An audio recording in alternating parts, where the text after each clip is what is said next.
Welcome back to episode 4 of the Bleacher Bums podcast. For those of you that are new here, my name is Aubrey Owens. How we doing, Aubrey? I'm doing good. How are you guys I'm fucking doing? Great, man. Great, man. Yeah. Beautiful Saturday in downtown Leesburg, Virginia. Wonderful day. If you're upset today, you're probably a miserable person. But let's put it that way. But There has been a lot happening in the National Football League these past couple of weeks. So today we are going to dive into free agency trades and a preview of the upcoming draft. Get excited. Love it. I know. I'm like one of those crazy NFL fans. get a little tickle from and little like excited. the off season is almost it rivals the regular season, especially for a Washington fan like myself that's not used to having a lot of success. The off season a lot of times is our season, but I go crazy for this kind of stuff. Are you guys calling Super Bowl once again this year, like you always do? Well, I mean, last year we were second worst odds to win it and ended up in the playoffs. Yeah. So I'll take that. I'll Yeah. take that. You know, Chalk that as a win. part of me has always kind of like hated the Redskins, the Washington football team for a long time, just because all my friends were Skins fans, Washington football team fans. But it's learned to grow on me a little bit, just because I know I hate the Cowboys and the Eagles that much more, you know. But I'm sure you hate the Giants, and you can't say the same back to me. That's fine. I think my power ranking for hate in the division is probably Dallas, Philly, Giants anyway. Okay, cool. All right, so we're on the same page. Yeah, All right. yeah. I think it is. That would probably change based on the week or the season, definitely. But Yeah. I don't know. Cowboys is just the bigger rivalry to us Skins fans, Everybody and hates then Cowboys. everyone hates the Philly fans just because they're dicks. Yeah. It's not even like I hate Philly that much. I just fucking hate Scumbag the Philly city. fans. Yes, Oh, scumbag man. city by far. But, you know, kind of the first thing to happen in the offseason, I know this was pretty much like a continuing story the entire football season, was Drew Brees and the New Orleans Saints. What was going to happen with him? Is he going to retire, or is he going to maybe run it back for one more year? We found out a few weeks ago that he would, in fact, hang it up. I think he announced that on his own Instagram page. His kids, I think, in Drew Brees jerseys, said that he was going to be hanging it up. Just And pulling he's, on the heartstrings. Bro. I know, and The he's going to go. cutest video. It was cute. It Yes. was not quite as cute as the video of him and Tom Brady after that Oh, game yeah. Oh, that yeah. everyone saw Yeah. of him throwing a dime to Perfect. one of Breeze's kids. But yeah, he's gonna hang it up after a long career in the NFL. 20 Very years. successful career. Really, as well. that long? Wow. Yeah. 20-year career. 20 years, dude. I mean, the guy was an absolute machine. Only quarterback to throw for over 5,000 yards in multiple seasons, and he did it 5 fucking times. Five times. It really is crazy. I didn't even know that was possible, to be completely honest.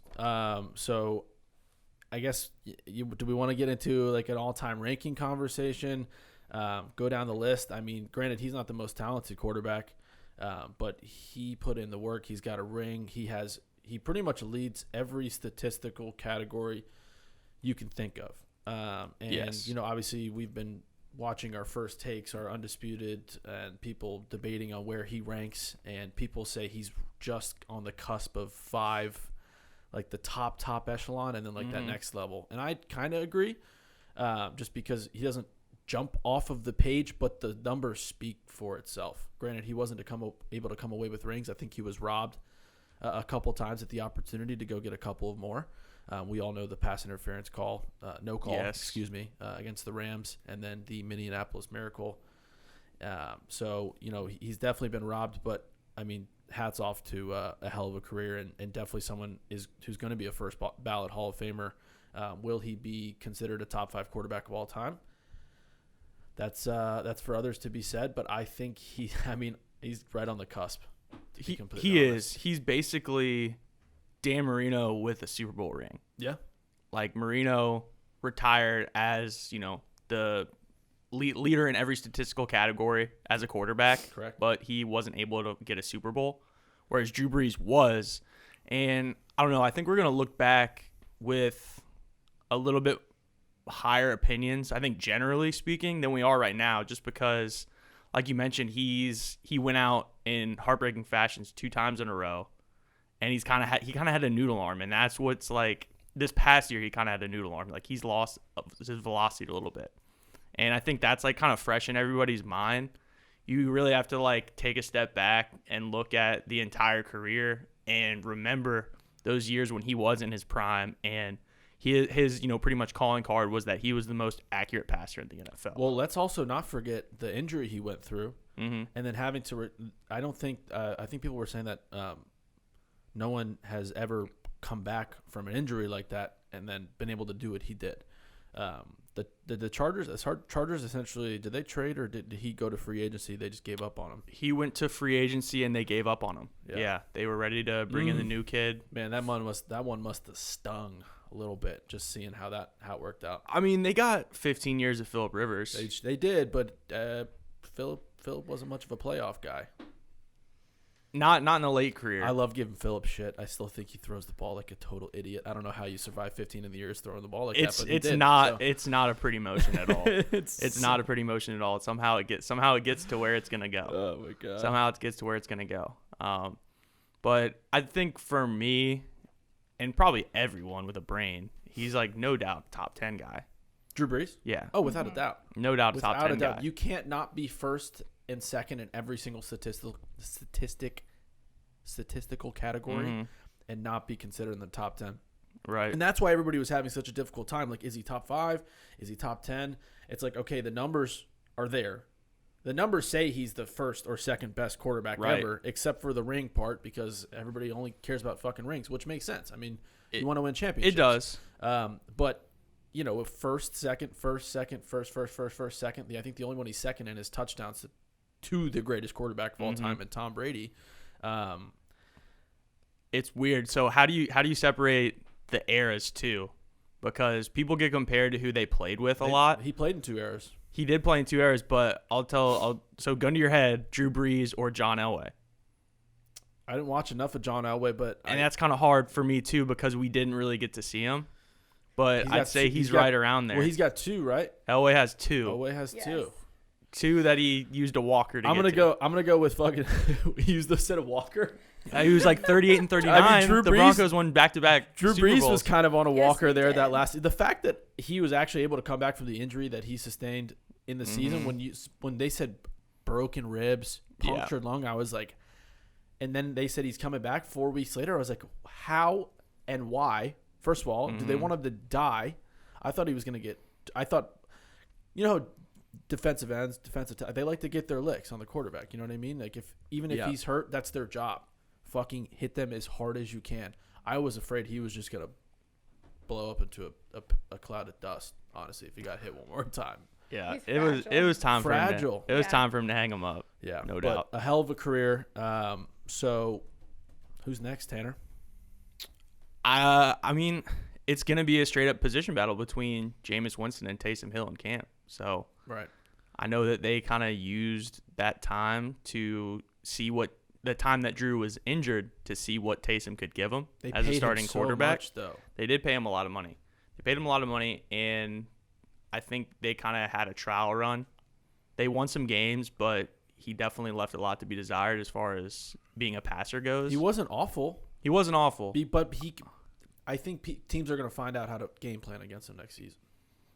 Yeah, I mean, the more film is out there, the more that you can, I guess, game plan for him. But it's gonna be between him and Jameis. I don't know if I have a lean. I think I would go with Jameis though. Yeah, with them using Taysom Hill in spots. Yeah, I'm a big fan. I think I only really saw Jameis throw one pass last year, and it was that touchdown pass on the trick play. But I don't know if you saw the video of him when he was in an interview on a podcast of them asking him about Drew Brees and what he did for him, and the dude could not. He was like struggling because he was holding back tears for everything that Drew did for him. So I know we gave Jameis a lot of crap like for the last couple of years, fucking crab legs, the 30 interceptions, the pregame speech where he's being a total weirdo. But I would love to see him. Yes, if you haven't seen the video, you should see it. It's one of the worst pregame speeches of all time. It's bad. It's like you almost have to stop it and stop. Like you don't want to watch it. It's that bad. I won't even watch it. It's fine. But yeah, no, I'm really excited to see. I would love to see him succeed again. I would love to see him because, I mean, what was he, a top 2 draft pick coming out? Number one. That was number one overall right. pick. Yeah. Yeah, so I think he has a chance to, get back into a starting role for a very, very good football team with good weapons, a great defense. I think he is in a good spot to succeed, and everybody knows Sean Payton is a pretty damn good coach too. That he is. Yeah. Agreed. That he is. All right, so Dan Snyder buys out the minority owners of the Washington football team for $800 million. 20 years ago, he bought the team for $750 million in 1999, and now they're worth $3.4 billion. Where the hell did he get all that money? So he started a consulting firm. That's how he made his nut. Oh. Yeah, that's how he made his nut. And he bought the team. I think he was the youngest owner at the time. In 99, I think he was 33 years old. Wow. Yeah, youngest person ever to buy the team. I mean, grew up. 750 mil. Yeah. Casual. I mean, he borrowed about 350 million of it to make that purchase, and obviously he got an investment group together Right. when he bought the team. But yeah, that's basically how he amassed that wealth. I'm not trying to tear you down. I just don't know the answer. When was the last time the Washington football team won a Super Bowl? 1992. Okay, so no Super Bowl has happened in the Snyder area. No. Okay. Yeah, we've won one playoff game. Right. Yeah. Yeah, won one playoff game. I mean, I know we talked about this before we went on the podcast that you are actually slowly starting to become a fan of Snyder. They've had a hell of an offseason, put it that way. I know that's not all up in his plans. I know he does like to be selfish and make picks for himself. Right. Because he thinks it's like this fantasy football team where he just comes off the golf course into the war room and says, this is who we're picking regardless of what everybody else is saying. And I've never been a fan, and I know a lot of my other Washington football team Redskins fans they can't stand the guy. They absolutely can't stand him because he's done nothing but hurt the franchise. From my eyes on the outside, I understand why you are in pain. I understand the pain. He's made a lot of boneheaded decisions. I mean, there's no doubt about it. I wouldn't call myself a fan at this point. I think I retract my statement. You maybe misquoted me a little bit, but my stance is that since all this shit went down last year with the harassment scandals, firing Bruce Allen, I think the moment he fired Bruce Allen and brought in Ron Rivera and the new regime, I think he's turned over a new leaf, and he's kind of becoming more of a hands-off owner, letting Ron Rivera and the football people run the show. You have to. And look what happened. We had, a positive season where we overachieved and, found a way to get into the playoffs and, one of the shittier NFC East that we've ever had. But I don't know. It's a good business decision for him, obviously. Yeah, I love the Rivera hire when you guys hired Ron. I mean, look at what he did in Carolina. Brought him to the Super Bowl. Phenomenal defense. Cam Newton. I mean, granted, Rivera wasn't the sole reason for Cam Newton. Cam Newton is Cam Newton. But he came in right away and just created this culture shift. Yes, 7-9 does not sound good, but they won the division. They have, I think, the potential to be the best defense in the NFL next year. And I will go on record and say that, and I have no problem saying that. Montez Sweat, John Allen, Daron Payne, and Chase Young, and then Yusuf Kerrigan rotating in there. He might end up on another team by the time it's all said and done. Regardless, that front four is terrifying. Doesn't Sweat run like a 4-4? Sweat runs a 4-4. And then Jay Allen, Payne played together at Bama, so they know how to work together inside the tackles. No, they're studs. And Chase Young is Chase Young. Chase Young is Chase Young. Matt Ioannidis, I'm going to give a shout-out to. We missed him for torn labrum, I believe, all of last season. And he was actually one of the most productive D linemen that we had. And then you have a kid, Tim Settle, out of Virginia Tech, who's fairly local, played at Stonewall in Manassas. He's a good rotation guy. So, I mean, they've got, 5-6 deep on the D-line. That's not a problem. I think they need to shore up. I think they need to shore up the back end, which they've done, which we'll talk about a little bit later. With one of the free agent signings that they had. But they're on the right track, and they just have to get the offense down. But the business decision for him to buy out the rest of the team, I love. him just flipping the double birds to that douchebag Fred Smith who owns FedEx, that is pretty much responsible for the name change and bringing everyone down. You're just bringing bad publicity to the team. Like they made a shit to stir because he wanted out, and I love that Dan Snyder was like, "All right, you want out? I'll buy you out. Now I own the $3.4 billion franchise." Yeah. So he definitely made a big time decision. Absolutely. Flipping the double birds to get full possession of that team. Yeah. For some reason, I heard rumblings that Bezos was thinking about buying the team, like buying it. He wants in, and with HQ2 getting ready to open in Arlington, he's going to be around here a lot. For sure. I mean, do you think Snyder would be probably not open to letting him buy the other part of it just to get him in there? Never. This is his baby. Yeah. Like, people forget, he grew up in Silver Spring, Maryland. Like, he is a diehard fan. Him and his dad watched the glory days with Joe Gibbs, like, all the way growing up. So it's a unique situation where, and probably one of the only ones, like in '99 when you bought your favorite team. Like, that's the dream right there. Mm-hmm. I know this is way off topic and just something relatable. Dan Snyder bought the team for $750 million. Just for context, Dana White bought UFC for $1 million, and I'm pretty sure it's worth over $1 billion now. Think about that. That's even more crazy. That is insane. Mm-hmm. I was like, I think he went in halves with somebody. They both bought it for like $500,000 each. Right. Ever. Oh my God.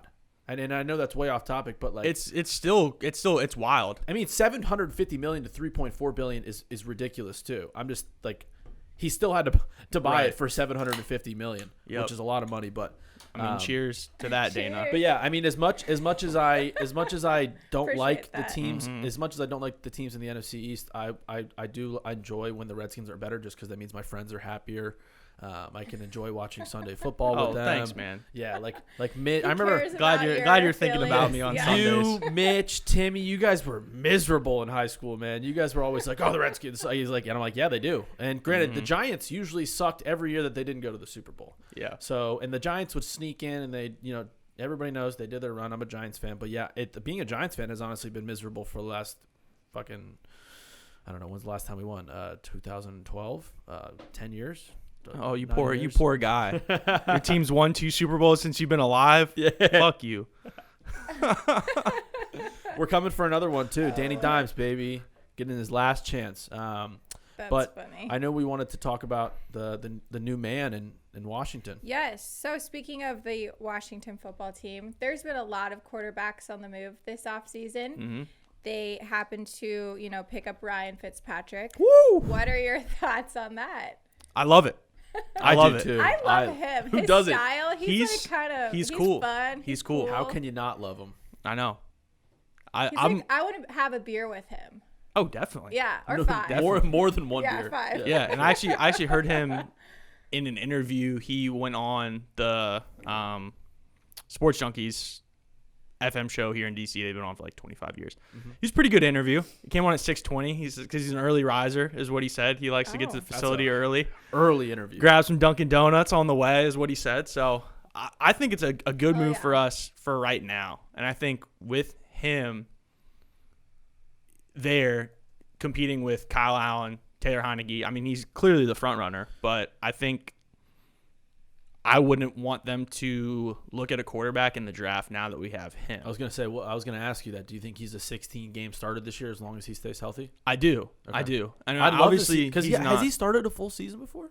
Yeah, he certainly has. Yeah, but I mean, I know he's not a long-term solution. He's 38 years old. Don't get me wrong, but I think now you can shift your attention towards using your draft capital to make an already good defense great and get some help on the offensive side of the ball, which they've already done in free agency.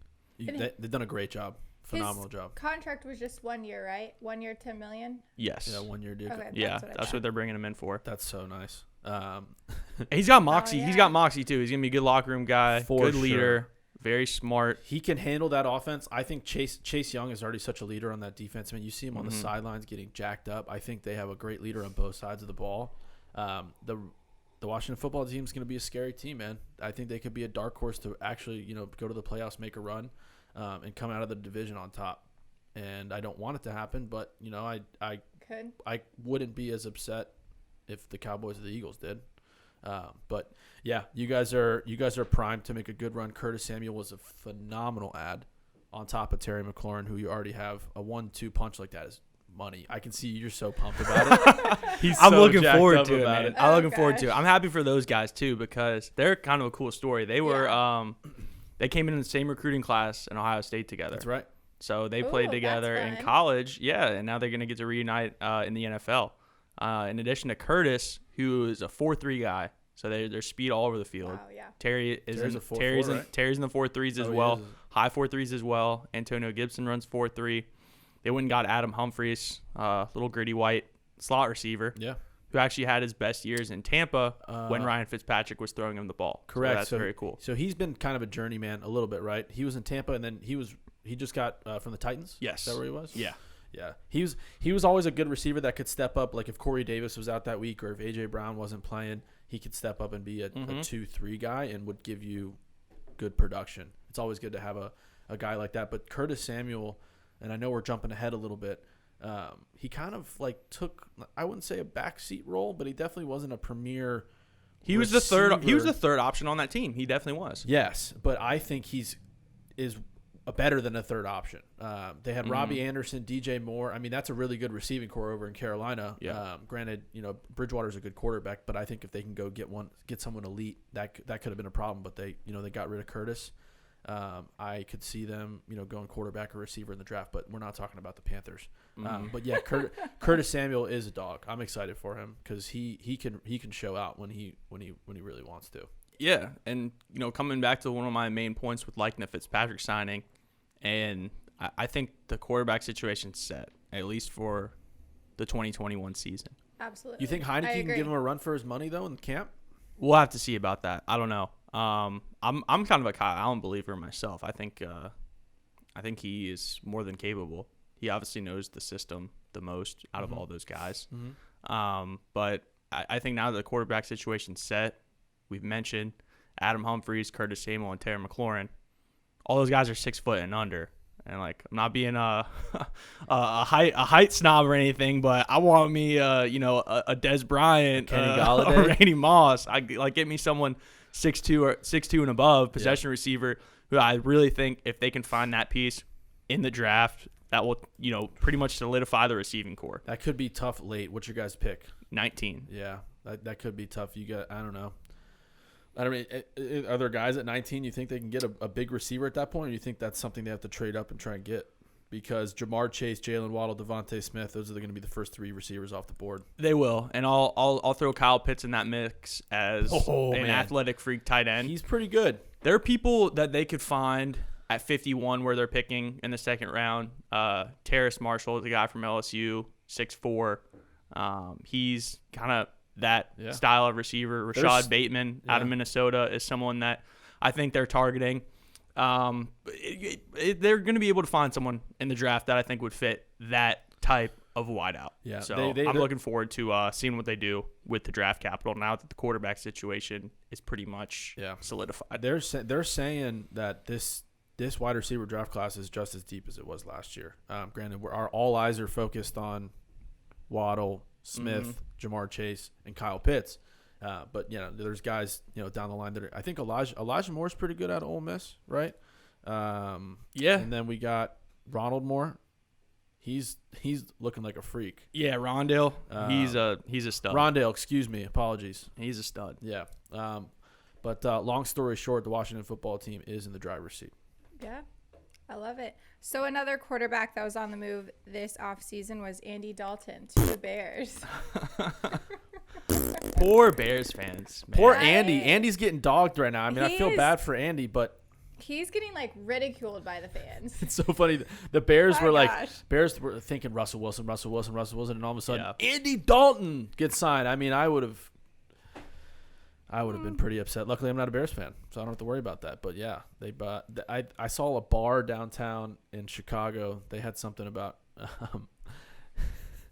there was a sign that said, "Try our ginger beer. It's better than our ginger at quarterback," or something like that. And I was like, "Holy crap!" That's That's hilarious. terrible. But that's just imagine just being Andy Dalton walking down the street and seeing that. Like, fuck. It's got to be upsetting because your expectations pretty much go from like bad to worse, right? Like they can't think that they're gonna like be competitive with him. Would they can have been better with Trubisky? I think so, but you can't I pay agree. you can't I pay think they Mitch what could've, he too. probably would have commanded in a second contract. I still can't Yeah. believe he was drafted there, but Has he found a new home yet, Trubisky? he did sign. Oh, we're gonna look like idiots for not knowing. He did sign somewhere as a backup. Bear with this, guys. Sorry. I know. I've been He did. sleeping on where he is. No, he did sign a 1-year deal somewhere where he's a backup, and it's Buffalo Bills. Buffalo. That's Buffalo. right. Yes, he's behind Josh Interesting. Allen. That's correct. I mean, I like he could be Josh a good Allen, backup. though. Yeah. Josh But Allen's cool. Yeah. That's like a. Mitch is never going to see the field though. I mean, No. that's a quarterback room you'd like to like pound like a case of Bud Light with, though. Yeah, I think true. Mitch and Josh would get after it. for sure. Yeah, they would. They're both strong as shit too. They probably lift like maniacs in the weight room. I don't know. I mean, this could be a situation. I'm not saying Mitch is similar to Jameis, but sit behind a really good quarterback for maybe a year or two. Maybe Josh Allen gets hurt, and you get the opportunity to play a couple he'll games be ready. and show out, and Yep. maybe a team that's desperate for a quarterback or needs someone. Yeah. Ryan Fitzpatrick is way better, but Ryan Fitzpatrick is obviously some sort of a placeholder for a year-ish until they can find someone in the draft or free agency. But I mean, Mitch, he's got one thing I did notice about Mitch Trubisky is he is a very good runner. He is super, Yes, he is. You took the super words, athletic, Took the words right out of my mouth. extremely athletic. He can bounce. He's got some sweet feet. Yeah. But he just when he sit back in that pocket, he just kind of panics. Like he just like.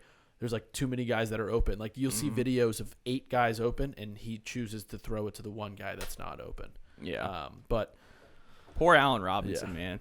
I know. He gets franchise Oh my tagged, God. and then he goes from Mitch Trubisky to Andy Dalton as his quarterback. And he'll put up numbers regardless because Always. he's just a beast. He put up over 100 and 1,000 last year, I Mhm. believe. So he's Yep. he's a really good receiver.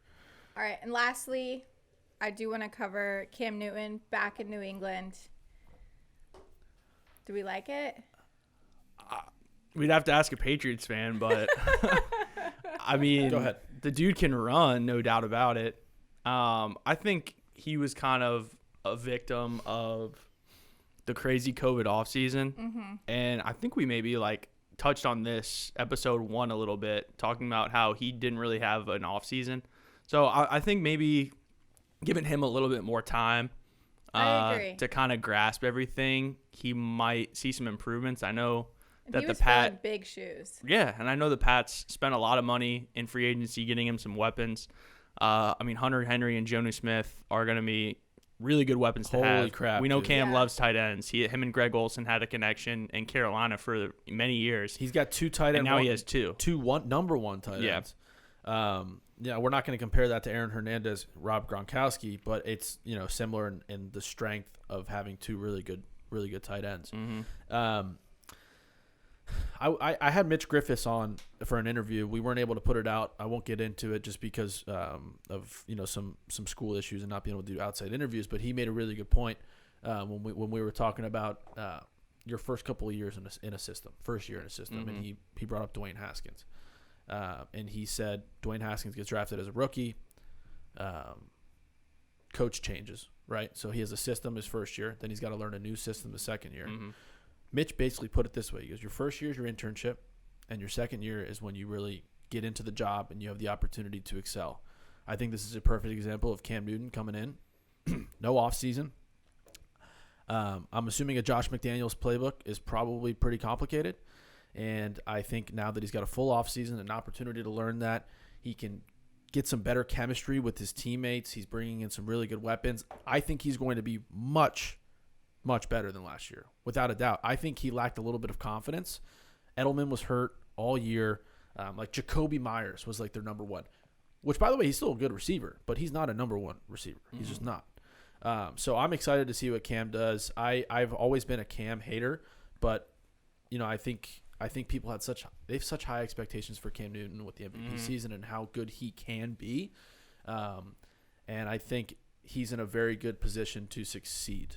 That defense is still really good in New England. I mean, Bill Belichick is still the coach, really good offensive coordinator. You add 2, 3, 4. I think they overpaid a little bit for Nelson Aguilar, but still a good deep ball receiver and would give you 50 to 70 catches a season, and I think he's in a good position to succeed. Will he bring the Patriots to the Super Bowl? Probably not, but I think they could. That division is going to be really good next year. Yeah, it is. Yes, it is. Because they might be the third. The Dolphins are stacking ammo. Woo! Let's see what they do in the draft. I'm excited for They're them. stacking ammo. Yes, Oh, yeah. they are. Well, there have been a lot of big-time free agent moves so far this offseason. What are just a couple that have really stuck out to you? Mm-hmm. Well, locally, I know we already talked about Adam Humphries and Curtis Samuel. Yeah. Snaps to Pumped. Washington football team for getting some receivers that aren't named Isaiah Wright and Steven Sims Jr. out there. Yeah. Definitely happy about that. But I'm gonna take a shot at Cole a little bit here. I like 3 years, $34 million better than the $75 million that the Giants paid Kenny Golladay. Imagine how much you would have had to pay Kenny Golladay next year. Next year, if you're who? Okay, so what I'm saying is I think I think this is a great year to pay the receiver. I think next year you go to the receiver market where we have to pay Kenny Golladay way more than what we pay him now. I think that's a fact. And you did make a good point. I know we got into it on Twitter, you and I, because you were talking about looks like all the Giants players are going to be on the IR by week 6. You did make a good point. Well, I'm not saying that they are. Like I'm not hoping for injuries, but every single player on that list has a problem staying on the field, except for Evan Ingram. I think Tanner would probably rather not be on the field at times. I think Tanner is slightly upset because remember that 6'2", 6'3" receiver he was talking about they wish they got? We got him. He has Kenny Golladay is the best 50-50 ball receiver in the NFL since he joined the league. When he's on the field. And you do make a good point. I worry about injuries. Saquon's coming off an ACL injury. Kenny Golladay, he was kind of holding out and he was kind of injured. I think it was more of a holdout and him just milking the injury to basically say, I want to get the fuck out of here. I don't want to be in Detroit, which scares me a little bit because I want guys to play if they're healthy.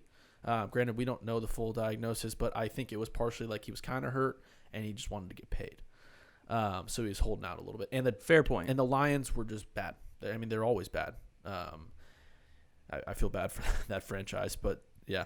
I think I'm super pumped about Kenny Golladay. I think he can be really good for Daniel Jones. We definitely have some weapons. I think John Ross is a slightly underrated move.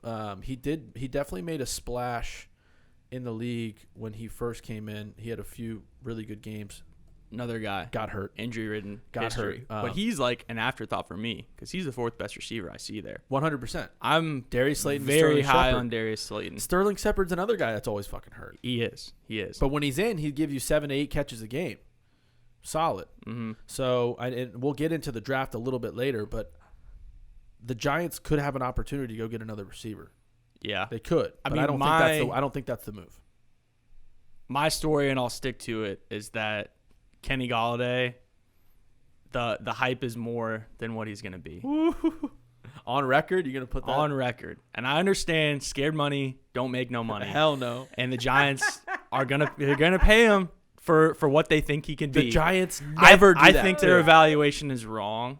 I don't know. I don't think he's ever going to be a number 1 receiver. I had him on what? You don't think he's a 1? Fantasy team. Come on, and Tanner. He did really good. Just saying. He's good. I'm not gonna lie, but I'm gonna stick to my guns here. I don't know. I think he's gonna underperform. I think he's gonna leave people wanting more. A little bit. Yes. We have beef. Or that's fine. We have beef. That's fine. Tension in No, it's here. fine. No, interdivision rivalries. Hey, tension makes for good content. Yeah, but good luck doing that against William Jackson. Yeah, two times a season. Yeah, okay, all right. We have beef. Let's put it that way. I think Kenny Golladay is going to be an absolute dog if he can stay healthy. If the whole team can stay healthy, that's always the question mark with every team I'm a fucking fan of. Same with the Avalanche. But we're hot right now, though. We are. But yeah, if we can stay healthy, we will compete alongside the Washington football team for a playoff spot. I think 2 teams come out of the NFC East this year. I don't hate that. I don't hate that at all. I think 2 teams come out, division leader and a wild card. I think as long as Dak Prescott is in Dallas. I think he actually is. I think he is a really good quarterback. Granted, that franchise is kind of just a disaster. They'll probably go 8-8, 9-7 again, and disappoint everybody. Zeke's a question mark too. I don't know what his deal is, but I'm not worried about the Eagles. That's for sure. No, not at all. I don't think so either. They're gonna go ahead and draft another tight end probably, and just be dumb instead of drafting a receiver. Well, Kyle Pitts is kind of a receiver, but right, and they moved up for a reason, so we'll see. Or they actually moved back. Excuse me. So they had 6 and they moved back. They moved back to 12. We'll get into that a little bit later. We will. We'll get into that a little bit later. But I know you guys are, former Denver residents. Oh. Probably pretty big Philip Lindsay fans. Oh, we love hometown love kid, him. Boulder boy, going for went to I think he's from Denver. Went to high school in Denver. Went to Colorado. Dude, he was living with his parents. Starred. He was living with his parents, I think, for like a year or two while he was still on his rookie deal. Well, Philip Lindsay, I don't know who your agent is, but I think it might be time to look for a new one. Yeah. 1 year, $3 million with the Houston Texans, he's way better who are a than that. dumpster fire. Yeah. Like I see dumpster fire. Dumpster fire. And Bad. I understand you're probably going to be the feature back. They got Mark Ingram in the offseason too, and it's pretty much a 2-man race between those two.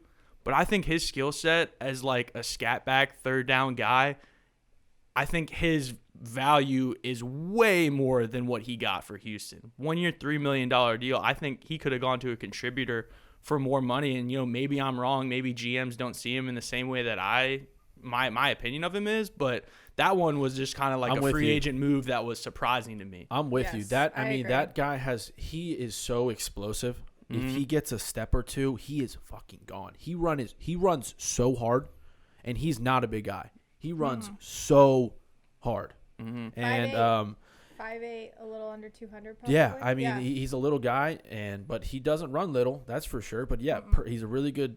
I think at times he can be a first and second down guy. Granted, if the guy in front of him needs a breather, I think I think he could be a 10 to 15 touch guy, and then maybe a few catches out the backfield. But yeah, I think he's definitely worth more than $3 million. But he has had his injury bugs, so that that could be play a part. And a little bit. at least it is a 1 year deal, so it's kind of like maybe a prove it deal. Maybe if you're gonna he balls out with the volume that he's gonna get in Houston. But if you're gonna sign a 1 year, $3 million, any other team but the Texans. If you're gonna sign a deal like that, any other team but the Texans.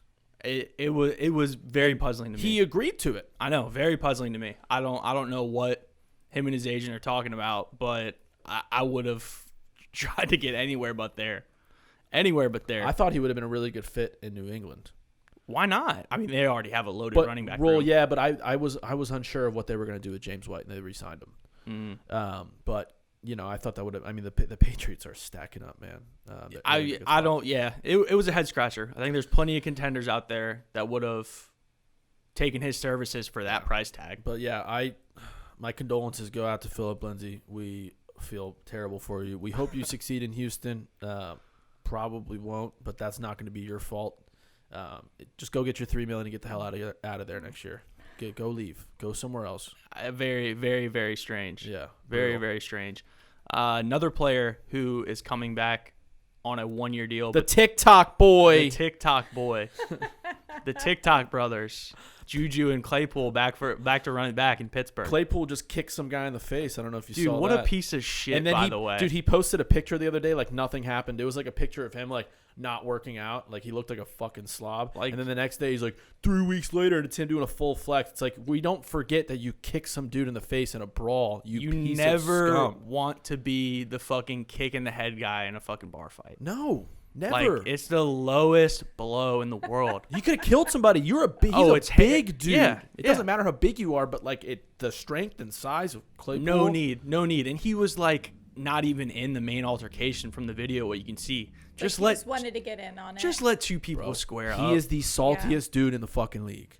Did you not see his Twitch stream after? I think we talked about this. We did when they lost to was it the Browns? No. Don't worry. They're gonna get their ass. They're gonna get their ass clapped by the Chiefs next week. It's like, bro, you fucking lost. You have no room to talk. Yeah. Like, shut up. I can't stand either of them, bro. And I think Juju is soft as hell for taking a small deal to go back to Pittsburgh, where I don't think they're in a position to succeed. We'll have to see what can occur because I think Cleveland, Baltimore, and them are going to be, kind of fighting it out for who's going to be the best team in that division. I think the Steelers aren't going to be good. I would like to see that. I would like to see that continue. Tomlin has actually never had a losing record as the Steelers head coach. I don't believe. Wow. So is this the year? I heard that stat last year, and Steelers fans are possibly some of the most spoiled fans in all of sports. Like going back to Chuck Noll, they've had 3 coaches in like the past 40, 50 years. Chuck Noll, Bill Cowher, Mike Tomlin. Yeah, that's it. That's it. As far back as like the 60s. Yeah. And I'm telling you, I don't think it's not just a Mike Tomlin thing. Bill Cowher maybe had 1 losing record. We know what he did, winning a Super Bowl championship. We know that Chuck Noll took those teams to 4 Super Bowl titles. Right? Yeah, because they 4 Super Bowl titles. They have 6 total? Yes. Yeah, 6 total. Ben won 1 with Cowher, and then he won 1 with Tomlin. He's got 2. Yes. Yep. Yeah. So crazy the success that franchise has had, and we know, I mean, I'll tip my cap to the Rooney family. Like they know what they're doing for sure. Yeah, they know what they're doing for sure. Do they draft a quarterback for development? They gotta. I think they need a running back. So that they still like Mason Rudolph. He's still around. So they're still keeping him around. You not a fan of his? Dude, he's such a dweeb, bro. He kind of is. He's such a dweeb. Like he was phenomenal at Oklahoma State. Okay, though. Yeah, in college he was good. I'm just saying he was good. When you go back and watch the Myles Garrett thing and how that went down, what he did was so bad, Myles Garrett. But the face that Rudolph, what the hell? He's like one of those guys that was probably fucking crying on the sidelines, being a big baby. Did he smash his head with the... He did. It was terrible. He could have killed him. But Mason Rudolph, looking back on it, he could have killed him. Is a dweeb. He's a total loser. So Cole's out on Mason Rudolph. He will not succeed at this level ever. Cole's out on Mason. So, and I know Steelers fans are watching. My boy Jesse, shout out Jesse. I know all my boys are looking for shout outs on this fucking podcast. Stop asking. If you stop asking. No, I'm kidding. Yeah, and they know Mason Rudolph is not the answer. They need to go look either next year if they want to hold on to Ben for 1 more year. Looks like he's kind of falling off a cliff. But I think that their look in the draft is if they draft defense again, they always draft defense. If they go quarterback for development or running back, I think that's the best move they can do. I think Najee Harris would be a really good pick for them. I could see it. I could definitely see James Conner is a good running back, not a great running back. I loved the Benny Snell pick when they took him in the draft because I think they got him in like the 4th round 2 years ago. Yeah. And obviously he was great at Kentucky. He had a moment. I think he had 1 good game. So he was like a little waiver wire stud 1 week. He had like 100 yards. Yep. But he underperformed a couple other weeks where he had, his time to shine. And he didn't really live up to what he was supposed to do. Yeah. But, we'll see what they do. We'll see what they do. Juju back in Pittsburgh taking a fucking discount. What a puss. So I know you mentioned that you think they need to take a quarterback in the draft. What's their draft slot again? They're 20, late. They're 20 back, something. They're back half, yeah. 20 something. Oh Lord. Yeah. I mean, the only person I can think of available back there would be like maybe a Mac Jones. There'd be a shot that he could fall to them. I mean, is Kellen Mond a first round guy? I'm out on Kellen Mond. Yeah. Kellen Mond. That's what I'm saying. I think if it were my team that picked Kellen Mond, if wasted a draft pick on him, just take me out to what pasture. I'm saying with where take me out to pasture. Jamie Newman with no tape last year, greater than Kellen Mond. Okay. Oh, Lord. Well, dude, with where they are in the draft, I don't think they're going to be able to get a quarterback they want unless they move up. So I don't think this is the year they take a quarterback. I think they go get a really good running back, and maybe look for free agency because if this isn't Ben's year, I think Ben should have hung him up. I think he has an ego like complex thing where he's like I have to be like him. Not creating a relationship with Mason Rudolph is one of the most bizarre things ever. Like, it's because he doesn't want him to take a spot. Like, no, this is my city, it's my team. Dude, put your fucking ego to the side and maybe help this guy. Granted, now knowing Mason Rudolph is a total dweeb, maybe it makes sense. I don't know. But I think Okay. I think Ben should have fucking hung him up last year. I think he's done. He's always hurt. Every time he gets up from being tackled, he's touching his knee like it's clicking. It's like, dude, let it go. I actually like Ben. I think he's still fine. I don't think he's necessarily the problem. Well, we'll see. I don't think he's necessarily the problem. Definitely running out of time. Well, there is a lot of pre-draft buzz starting to build. We are only 1 month out. Let's go, baby. Yesterday, actually, John Lynch and the 49ers move all the way up to number 3 in trade with the Dolphins. What's their angle? Very, very interesting trade. They gave away quite a lot, and I'm not remembering exactly, but it was 2 firsts and a third, I believe. Yeah, and Kyle Shanahan swapped. Kyle Shanahan did come out and say Jimmy is our guy. But guess who also said is our guy? Cliff Kingsbury said Josh Rosen is our guy, and then went and drafted Kyler Murray. So keep that same energy, Kyle. Keep that same fucking energy. They're drafting a quarterback. Which one? Because I think Zach Wilson and Trevor Lawrence are off the board. They are. 1 So and 2. there's someone Justin and Trey. There's someone they're in love with that they think that they can get at 3. I think Justin Fields would be great for that offense. I do, and I think it's interesting. And I was watching NFL Live yesterday, and I'm robbing this from my boy Field Yates a little bit, but Field. they said, Jimmy G's our guy. If they can't move him, there's the 2 quarterbacks that you just mentioned, Trey Lance and Justin Fields, probably going to need a season to sit behind somebody and get groomed a little bit. And I think taking them at 3, having Jimmy start for a season while they're getting that quarterback of the future ready is possibly something that they're looking at. I think it's a great idea. I'm with you. I think with all the injuries the 49ers sustained last year, that is a very fucking good football team. They are very, very good football team. 2 years removed from a trip to the Super Bowl. The only problem is that backfield, man. Those running backs, they struggle with injuries. Always hurt. Raheem Mostert, in and out of injury. Which, by the way, when he's on the field, he's a beast. But yeah, I think to sit behind and groom, I think Jimmy G can hang around for another year. But it could get ugly, though, too. It could get ugly because his interception rate's relatively high for not having a very high yards per attempt, which is pretty shit. He's just kind of a stagnant guy, and he had all the hype coming in. I mean, think about how much he got paid for the 8 games that he played. Remember when he first got paid by the Niners, he went like undefeated in New England. Ton of dough. And then now it's kind of like I still think he's a good quarterback. Do I think he's the guy that's going to win him a Super Bowl? Absolutely not. I think the defense wins him the Super Bowl. Is what wins him the Super Bowl. I would agree. I would agree. I think that plan is probably what we're going to see because it worked in Kansas City when they took Patrick Mahomes and sat him behind Alex Smith for a season, and he was ready to go. The defense is there. They have the weapons, and guys like Debo, Brandon Ayuk. Brandon Ayuk showed out last year when Debo was hurt. Those guys are freaks. If they can stay healthy, Debo's the question mark. Shout out South Carolina, that's my boy. Mm-hmm. If Debo can stay healthy, if Ayuk can stay healthy, if Kittle can stay healthy, that is a 3-head monster. That could be a problem. They just need the right guy to throw him the football. So you think it's Justin Fields? Yeah, I'd have to go with Justin Fields. Mm-hmm. If I'm the GM and I'm looking at it and I have to choose between Trey Lance and Justin Fields, I'm looking at who's played the better competition? Who has showed out in the big games? Mm-hmm. Justin Fields. Granted, I think there's a lot of things he can work on, but I think his ceiling is a lot higher than what I haven't seen enough of Trey Lance. He played at North Dakota State. Not saying he's a bad quarterback. I just think that what I've seen from Justin Fields, I think people would be absolutely crazy to pass up on him at 3.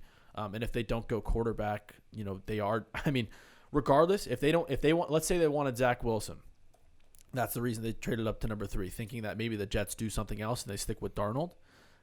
They can get Zach Wilson, or they can get a very, very good receiver again if they wanted to. They could stack that up. But I think the play is go quarterback. Yeah, I don't foresee the Jets doing anything different than Zach Wilson, because if you had any plans to stick with Darnold, I mean, you would be putting feelers out there that the number 2 pick is available, in my opinion. So yeah, for sure. They probably they would have gotten a hell of a haul for that. No, that makes sense. That makes sense. If they Yeah. really didn't want Zach Wilson, you trade the pick for sure. Yeah. I think what is getting lost in this a little bit, because everyone's like, ooh, San Francisco is up to the number 3 pick now, but the ammo that Miami has been able to stack in the process is very, very interesting. This is a team that is coming off of a draft last year where they had the most picks of any team in the draft. I think they did very well. I like what Flores is doing there. I mean, if they can get these picks right the next 1-2 years, I think we're going to be seeing Buffalo and Miami battling it out in the AFC East and finally knocking Belichick and the Patriots down the ladder. Yeah, that's going to be a very strong division, I think, starting this year. So Miami's at 6 now, right? They're at 6 because they flipped with Philly. Yes. So for context, they acquired 2022 first-round pick and third-round pick and a 2023 first-round pick from San Francisco to swap and swapped 3 and 12. They then turned around and flipped 12 to Philly for the 6th pick in the draft and sent them a 2022 first rounder. Yeah. So they pretty much came away with exactly what they went in with, plus a little bit more. It's interesting that Philly would trade back in that situation.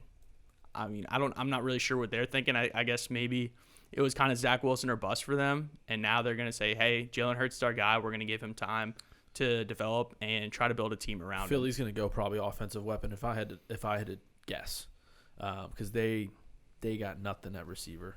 They really don't. But yeah, I mean, Miami, Tua is the quarterback. They got Will Fuller. They got Devante Parker. I don't think either are true number ones. I don't think there needs to be a true number one. I think you can go into the draft, and people are saying Jalen Waddle could potentially be the first receiver off the board before Jamar Chase, just because of the chemistry him and Tua have. Could be really good for Tua to grow with a guy that he's thrown the ball to, extremely explosive receiver, and a guy that could eventually develop into a number one receiver. I think a Waddle, Will Fuller, and Devante Parker could be a problem. And Myles Gaskin is a very, very good running back. He proved himself last year that he can handle the workload too. Miami, they already have a really good defense. Their offense, I mean, that could be a problem. They could be a problem if they draft correctly. I think they go offensive weapon. I think they could. They got Gesicki. I think they could go get it if they want to get Kyle Pitts. Why not? I mean, you got two really, really good tight ends. A tight end that can play a receiver position. Will Fuller, who's going to stretch the field. Granted, if he's not taking PEDs, and then Devante Parker, who proved himself to be, who can be a number one. I don't think he's a true number one, but he can be a number one if you need him to be. Yeah, and I'll shout out Preston Williams, former Tennessee receiver, who's shown That's right. He's shown some That's flashes right. too. Because he was pretty much serving as the two guy last year, right? Yeah. He's shown some flashes too. Yeah. Tua just needs to prove the ball that he can throw the ball downfield. He's very short passes, which is fine. You know, he don't want to turn the ball over, but I think the last 4 weeks of the season he had the most interceptions in the league. Yeah. There's obviously someone that they had in mind, or else they wouldn't have gone back up to 6. Who's your pick? I think you just sold me on the Kyle Pitts move. I really do. We've seen what he can do as an athlete and as a receiver at Florida. I mean, if you watched any Florida games this year, he jumped off the screen every single game he played in. I was a Florida Gators first half better this season, and they'd always bring it down to like the last 30 seconds and they'd cover. Yeah. But Kyle Pitts, he would put up 2 to 3 touchdowns in the first half, and then he wouldn't have to play the rest of the game. He had 13. He's unguardable, and I think he's unguardable at the next level too. Well, and we've seen that because no NFL Combine this year, obviously due to the COVID and everything. But we're starting to see some film from these pro days that have been going on at the players' respective universities where they're putting them on. Kyle Pitts comes in at 4.4 hand time. He's a legit 4.4 guy at 6'6". I'm pretty sure he played half the season last year at 19 years old. He just had his 20th birthday. So he is monster. A monster. He's got Travis Kelce written all over him, bro. I could see that. Route running skills, sweet feet, great hands, can essentially play receiver. He doesn't necessarily even have to be a tight end. Like, you don't need him in a 3-point stance. That's Just why line him up inside. Line him up inside in 5 wide sets. Yeah, that's what I'm saying. If Miami can't decide on Jamar Chase, Jalen Waddle, just Kyle Pitts. Boom. Kyle Pitts is the best player in the draft, in my opinion. Cap. Okay, who's the best player in the draft? I think Trevor the best Lawrence? player in the draft is probably Trevor Lawrence. Yeah. I'm not saying Trevor Lawrence is not. Trevor Lawrence is a phenomenal football player. I think Kyle Pitts is the best player in the draft. That's a hot take, but Is it that hot, Tanner? Is it that hot? Who's the second best player in the draft, in your opinion? The second best player in the draft? It's Kyle Pitts. If it's not Trevor, okay, it's either Zach Wilson or Kyle Pitts. I might go conservative and say that the left tackle from Oregon, Sewell, is probably the more safe pick. I don't know. We throw an O lineman out there as the best player in the draft. I'll throw an O lineman out there. If you can find an O lineman that can, sit at left tackle for 15 years for your franchise and protect the franchise quarterback that you have, I'll put him up there pound for pound. But I don't know. You just told me cap. Come on. I'm not that crazy to say Kyle Pitts is the best player in the draft. It's a hot take. 4'4". He's a tight end, can play receiver, unguardable, had fucking 15 touchdowns last year. You can't. It's high risk, high reward. I'll put it that way. Where's the risk?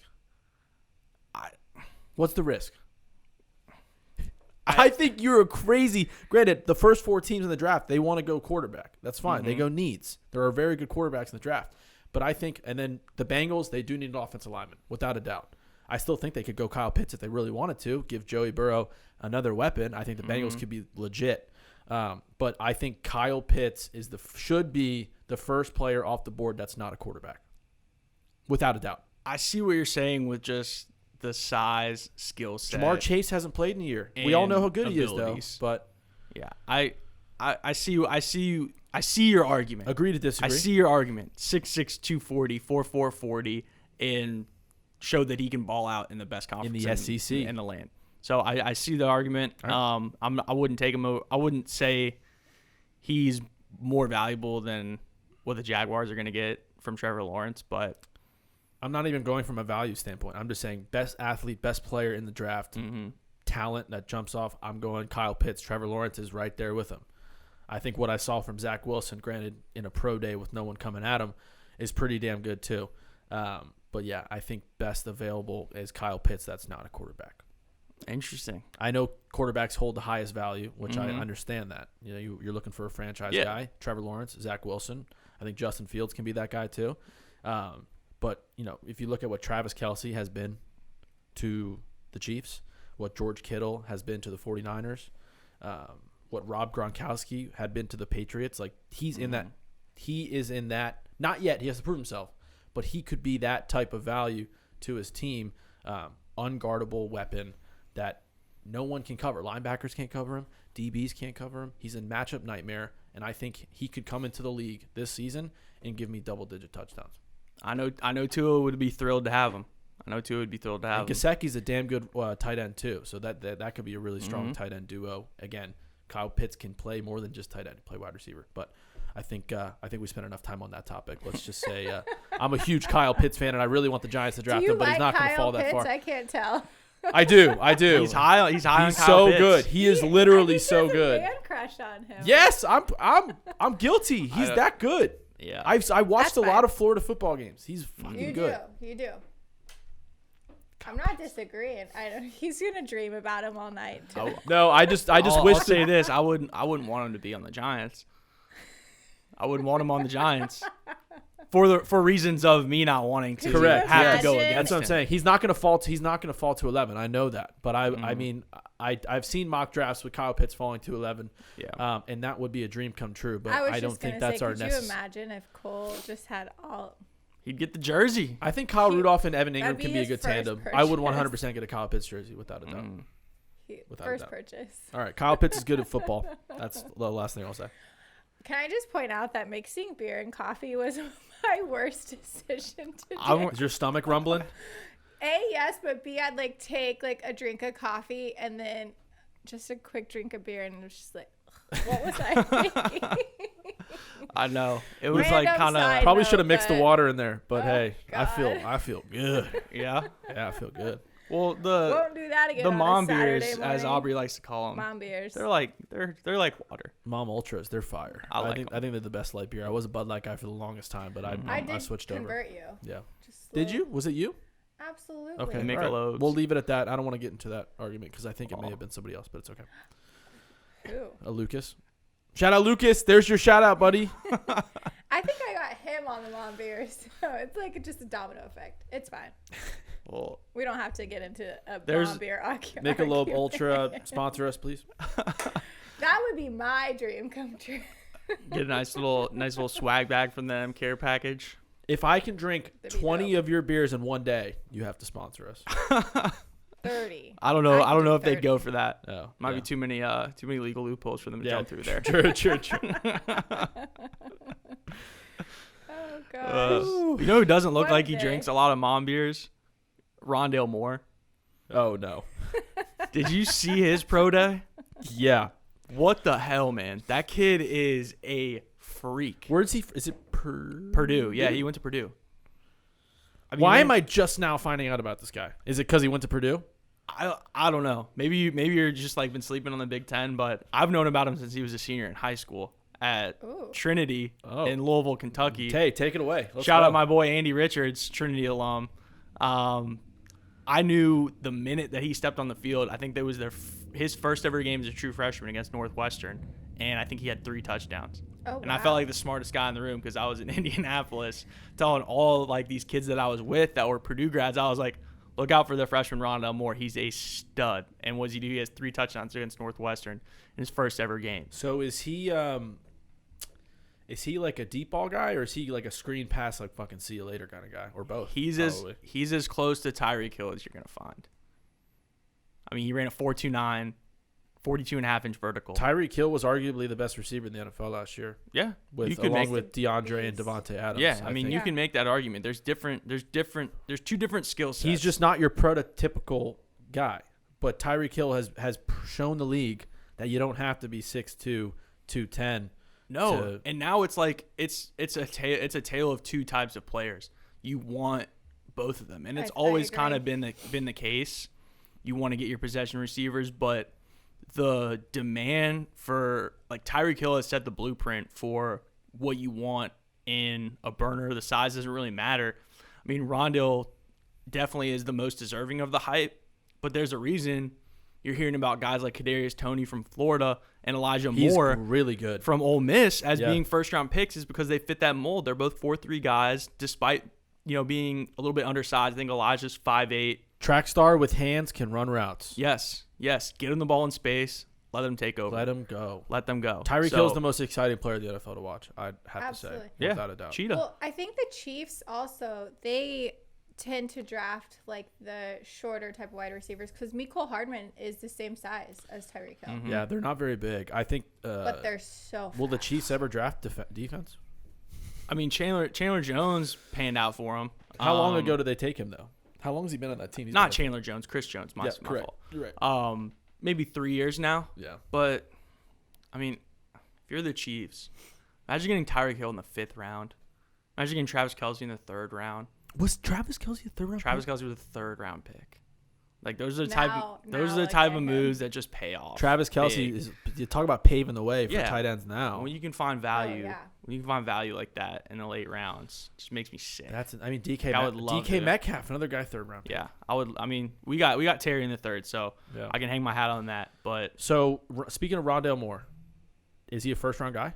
yes, he will be the first receiver taken of those 3. So he's the best at what he does. So after the first 3, so after Jalen, Devontae, and Jamar Chase, he'll go after those 3, and then before the other speedsters, he'll be the first speedster. I think off he's the board? first speedster. So I'm gonna Speedster. group him, Speedster. Tony, and Elijah Moore are in a subcategory Mhm. to me, and All 1st rounders. So we're going 6 receivers 1st round. potentially, Tony and Moore I think would maybe kind of be reaches if they were taken in the 1st round. I think Rondale's worthy of a first-round pick. And then you got Rashad Bateman, who's kind of in between on the outside looking in from Minnesota. 42.5-inch vert is almost more impressive than his 40 time. I mean, the higher you jump, the faster you run. That is a fact. He's not much taller than 42.5 inches, and he can jump that fucking high. True. That's awesome. All right. I'll take this one a little bit. My guy J.C. Horn out of South Carolina. He's got roots. Joe Horn had a pretty good NFL career. His dad is Joe Horn. Dad. Wow. Yeah, you didn't know I that? was sleeping on that. I didn't even know that. He's got roots, baby. Damn. Dude, Chad Ochocinco, Twitter god, came out and said J.C. Horn put the F on, and he's going to be a problem in the league. When you know Chad Ochocinco, one of the best receivers to come out of the NFL, is saying something like that, you know he's pretty good. J.C. Horn, I believe, started all 4 years at South Carolina. Granted, he was definitely slightly a project the first 2 years. Definitely drove me crazy when I was there. But granted, he was going up against some of the best talent in the SEC as a guy that still had room to put on weight and to grow. But the last 2 years, he has been an absolute shutdown corner in, again, the toughest conference in college football. He's going to be a first-round pick. And people are saying, like, he could be a really good fit in New England with Stephon Gilmore. Ooh-wee. Could be a problem. That would be interesting. I think he's very good. He's long. He's fucking. He can cover. Like, that's like the new DB nowadays. And if you can get a guy that's 6'6" plus with length that can cover. Yeah, he just top to bottom had really impressive metrics. Phenomenal pro day. Yeah, Do you have him in front of you? He came in a little over 6 feet, 205, rep 225, 19 times on the bench, 41.5-inch vertical. Is that good? 11, 19 at 205. I think that's pretty good. I think that's pretty good. Yeah. So I think he's going to be the best corner in the draft. I know people have Surtain. I know people have Patrick Surtain rated higher than him on a lot of draft boards. Caleb, is it Farley or Caleb Fairley? Farley from Virginia Tech is. Those are the top 3 guys. Yeah, so Surtain and Farley are probably closer to like 6'2", which I know GMs drool over whenever they see a cornerback that's Without like a doubt, yeah. 6'2" and long like that. But I think Horn has got like a little bit of Josh Norman in his prime in him. I think he's just a dog, fiery competitor. And that's why I think he's going to have the best career of those corners that are talked about. And he's probably going to – I mean, someone's going to get him probably towards like the back half of that draft too. I mean, that's a steal. Yeah, he'll go late first for sure. It's interesting. I did not know that his father, flesh and blood, was Joe Horn. Cell phone touchdown celebration. That's him. Yeah, that's him, dude. So that's another guy. It's a lot of people, like dudes that were like NFL stars. Like when we were like elementary school, like 10. Surtain's dad was a Pro Bowl corner in the league. I'm just now finding out that J.C. Horn's dad was Joe Horn. You got Asante Samuel Jr. coming out this year as well. Yep. He's another cornerback prospect. So that's 3 cornerback prospects with NFL pedigrees. It's kind of wild. That's with good and with great NFL pedigrees. All really good players. I don't know the numbers from Joe Horn. All I know he was pretty good in New Orleans. He was definitely best receiver on their team. Yeah. All right. I don't know how to say this name, Tanner. Neither do I. The only reason I know him. He's Josh I. Amateur BB? Amateur BB. Not bad. Illinois receiver. But wait. The only I'm lost. I'm lost. I have no clue. Translate. We need a translation. Yes, I would like. What a fun last name, though. The only reason I know about him though is Amateur because he is like kind of gotten a little bit of a Twitter following. Ooh. So he's been a little bit outspoken. So he's got that brand. He's got that brand. Yeah. Is he hyping himself? He just loves America. Like he's like very. I love that. Yeah, patriotic? very very patriotic person. Hell yeah. Very patriotic person. That's fun. Yeah. So 46.5 inch vertical. Is he a big guy? He is big. Yeah. I mean, he's probably 6 foot, 210, 9 ounce fat on him. But yeah, 46.5 inch vertical at his pro day, which would have been a combine record. That's the most bunnies anyone's ever had. Why'd you say would have? Because it wasn't actually at the combine? It wasn't at the combine, Okay. yeah. It wasn't actually at the combine, but that would have been a record. He's probably graded as like a 6th or 7th round pick. So definitely like there's not a lot of expectations there. but could be someone to watch out for. Right. I mean, anytime you break a combine record, it's worth mentioning on the show for sure. Sounds like he could be a that's 50-50 awesome, yeah. ball guy when you're getting up that high. Yeah. I mean, someone will take a chance on him. Without Someone a will take a doubt. chance on him. Without a doubt. Broncos got a couple 7-round picks. I could see it. The Broncos, they got We have a pick in each round, but 3 in the 7. We got the 9th pick, All right. the first round. Okay. Just All right. all right. So I got a lot of flack for this yesterday from your boy Mitch P. Okay. Mitch H. Mitch H. Sorry, it says Mitchy P. I mean, Is there's that probably what- like 7 P's in Hippenmeyer. Yeah. Fucking weird last name. But I think 2. Yeah, I'm not trying to resolve it. But it sounds like yeah, one. I'm not trying to roast him. We kind of resolved it. I had control of the Instagram the other day, and I saw the video of Zach Wilson's pro day, and the first thing I thought of was Aaron Rodgers. Yes, I know that sounds crazy, but let's not take this out of context, please. I saw a pro day. I saw the way he was making throws off schedule. Feet, they don't need to be set. He'll figure out a way to set them. Arm's always going to be in the right place. Insane arm talent. Can make throws on the move. And just extremely impressive. Did I say he was going to be Aaron Rodgers? No. It was a player comp. Don't take it out of context. Your boy Mitch goes, he hasn't won a game in the NFL and he doesn't have a Super Bowl. And I'm like, did I fucking say that? And he goes, I'm just trying to troll you. The trolls always get me, bro. I They know. always get me. I know. He gets so But worked up can you too. take a look at that video of his pro day? Can you not see the similarities that I'm bringing up? In arm talent, yes.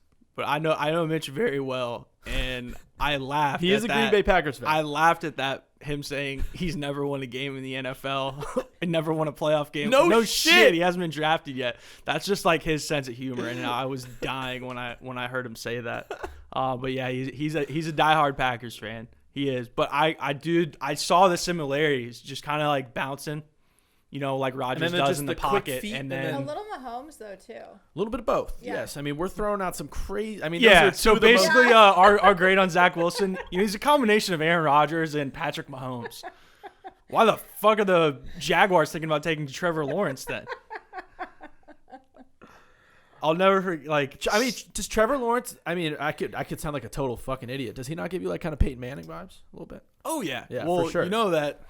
And here we go. Didn't want to get into it, but Trevor Lawrence's boyhood hero is Peyton Manning. The reason he wore number 16 at Clemson Oh. is because Peyton Manning wore 16 at Trevor Lawrence's, who he grew up rooting for, Tennessee Volunteers. Tennessee, yeah. Volunteers. You gonna cry? We both You have getting got a cheer for Peyton you getting throughout teary our eyed over there, years. buddy? I'm not getting teary eyed. I'm pissed off at Butch Jones. His little flat top can go fuck off. Screwed us out of. I mean, Dabo just came in and cleaned up. Was he like your set? Was Tennessee like the second choice for him? He wanted to go there, but we were a dumpster fire program. Yeah. And not only him, we had T. Higgins committed to Tennessee for like pretty much his entire recruitment until Dabo came in and said, "You want to win a national championship? Come over to Clemson." Amari Rodgers too. His dad won a national championship for us, T. Martin. But I won't get into it. Just worth mentioning.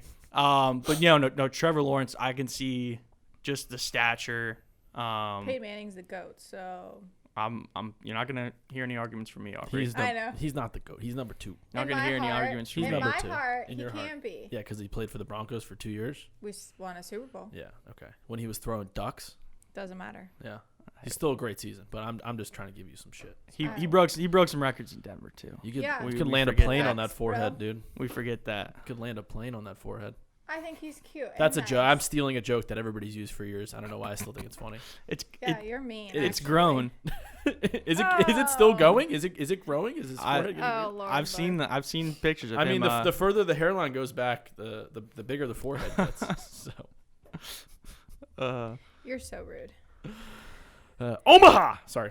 All right, so I have a question for both of you. We clearly already know the answer for Cole on this, but it's fine. Well, I will no, but I'll give you a realistic. Okay. I'll give you a realistic. I shot. want both of your guys' wish list for So your first picks. I'll go first. So I think at 11, I actually think most of the I think those top 3 receivers are probably is going to your be wish off. list, I think they're though. going to be off the board. I think there might be a chance I think if the Dolphins decide on Jamar Chase, I think Jalen Waddle will slip a little bit to potentially a 10-11 spot. Okay. And I think we could have a chance there. I'm a little worried about Devante Smith. I know that sounds crazy. He just won a Heisman Trophy. He is definitely undersized. There's no doubt about it. He needs to put on 20 pounds at least. Like, he needs to get heavier.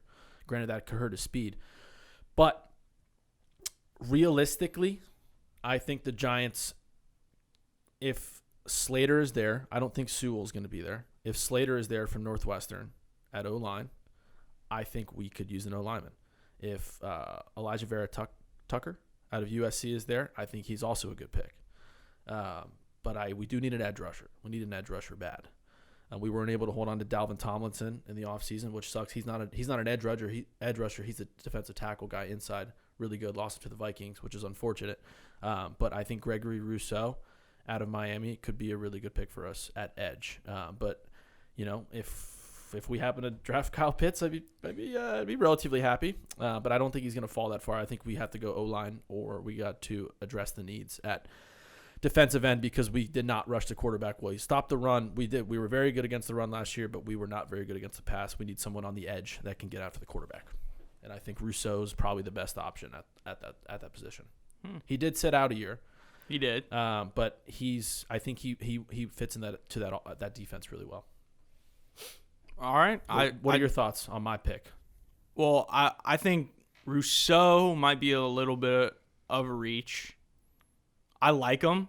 But we were talking about pro days. Jason Elway out of Penn State. Kwity Paye is a pretty solid guy out of Michigan. He is.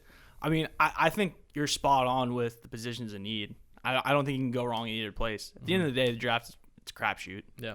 Once you get them, I mean, I think you see what they're going to be. I think our defense can hold it down with what we have. We just lack a pass rusher, and I think Daniel Jones can use all the help he can get. If we're trying to give him the best opportunity to succeed, you have to go O-lineman. And I've always hated the Giants the way they draft, just because it's never whoever the hell I want, and it's probably going to be that again this year, just someone fucking out of nowhere. When they picked Daniel Jones, I was freaking out because I thought we should have picked Dwayne Haskins. Thank God we didn't do that. Yeah. But if we go O-lineman and we go with the ugly pick, I'll be happy. If it's one of those top three guys, Sewell's not going to drop, but I think Slater could potentially be in that conversation, and Tucker could be a good spot. Yeah. And then Rousseau or Kwity Paye. And then who's this guy you're talking about? Jason Elway. Out of where? Out of Penn State. Okay. Jumped off the page, like very much ran like a 4.340 at his pro day. So did his draft stock just? I'm pretty sure it has. Yeah, he's got all the physical tools, but whether he can produce at the next level is kind of a question mark. I mean, I'd even be okay with a linebacker. He's Tanner. like as Micah close Parsons. He's as close to Montez Sweat as you can get. Okay. He's a freak. I like the linebackers in this draft class too, and kind of to answer the question, I think that's a place that Washington needs to look.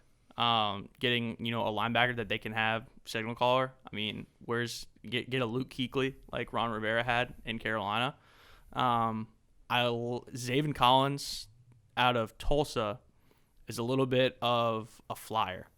He was probably one of the best linebackers in college football last year, but he was, he's doing it in the CUSA, but that doesn't really matter. And I think that where did Khalil Mack go to school, Tanner? Buffalo. Exactly. Yeah, you can't be scared. You can't be scared to make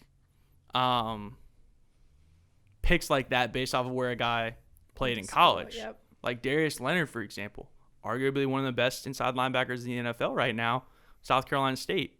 So he went to a school that was an afterthought. Led the league in tackles his rookie year. Yeah, one AA school. So Zaven Collins is someone that I'd be monitoring there at 19 for Washington. If it's not him, I know Micah Parsons has got some of the off the field issues, and they think that he might slide. What issues? I think he's just kind of a knucklehead. Really? I don't know. I don't know specifics, but they say he's kind of got some character concerns. That's just what I've heard. But Jeremiah Owusu-Koramoah out of Notre Dame is someone that I would be happy with, a linebacker too. If they don't go there, obviously I'd love for one of the premier receivers to fall to us at 19. But I could be sold on Rashad Bateman out of Minnesota at 19 too. He's good. Yeah, he's a good receiver. I could be sold. I could get sold on him. Hell yeah. Can we cut super quick? I'm about to piss my pants. I feel like Yes. spot. And then let's do your pick. Who do you want the Broncos to draft? Well, what's our pick? Sorry, I'm literally going this way. We got a number I 9. felt like that was a good place to cut. Yeah. Aubrey can do her picks, and then we can kind of wrap up. That's cool with me. All right. Do you want to help me out here? Because I'm not really sure who.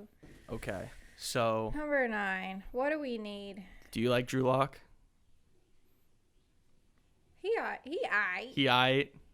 There's a lot Justin Fields, Ohio State. a Will lot he of be peop- around? There's a chance. Yeah. A lot of people think Denver should go quarterback. I think we should. I do not disagree with that. Okay. Drew Lock, I don't know if he's fully proved like he's our guy. Yeah. But we've gone through like Paxton Lynch. Like we've gone through the fucking ringer paying these people. Here we are in square one. Yeah. What the fuck? Yeah. I don't know. Justin Fields, Trey Lance, those are just some of them that are up there. Mhm. Yeah, no, those two are ones. If you want to move on from him, then it would be quarterback. I think so. I think the Broncos need some help at corner, to be honest. And I think people are projecting Surtain or whatever to go to the Broncos. All right, we Surtain, where's this guy? about ready? Patrick from Alabama. Yeah. Well, So I mean, do you want to do a pick? You don't have to. I just figured it'd be good to get you in there. If you I'll want do to a pick. yeah, go ahead. All right. All right. How should we pick this up? What's the best way to pick this up?